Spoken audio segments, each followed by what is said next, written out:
Hey, Faith family, I hope you are doing well. So glad you guys made it today. In John chapter 10, Jesus says, I am the good shepherd. Throughout the Bible, human beings have been described as sheep. And if you know anything about sheep, you'll know that this is not exactly a compliment. Sheep are, after all, particularly unintelligent and helpless creatures. And if sheep are to have any hope at all, it will be because they have a good and loving shepherd. Jesus is the good and loving shepherd.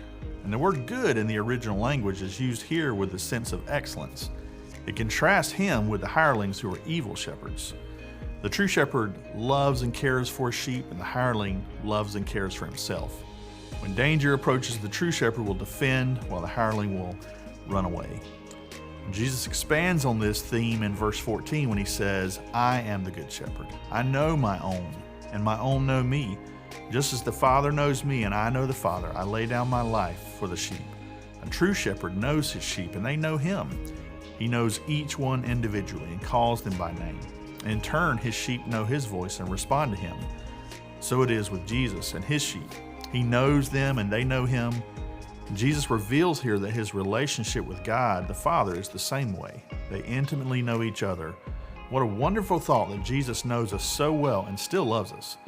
In fact, he loves us so much that he laid down his life for us. Jesus is speaking to Jewish people here, but he adds something in verse 16 that would have been a shock to many of them. But it's wonderful news for the Gentiles.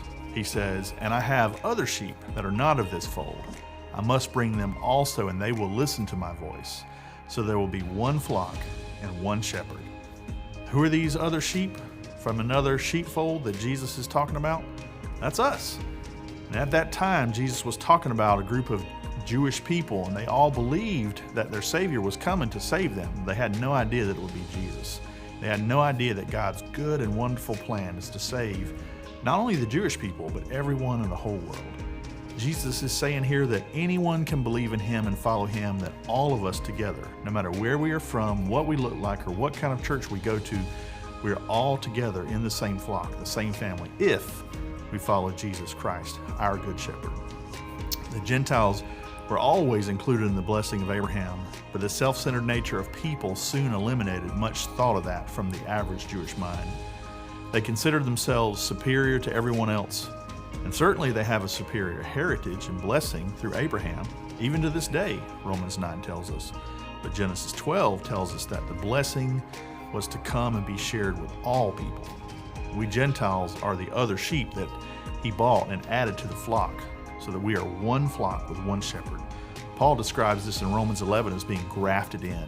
We who are not a people can, through Jesus Christ, also become the people of God.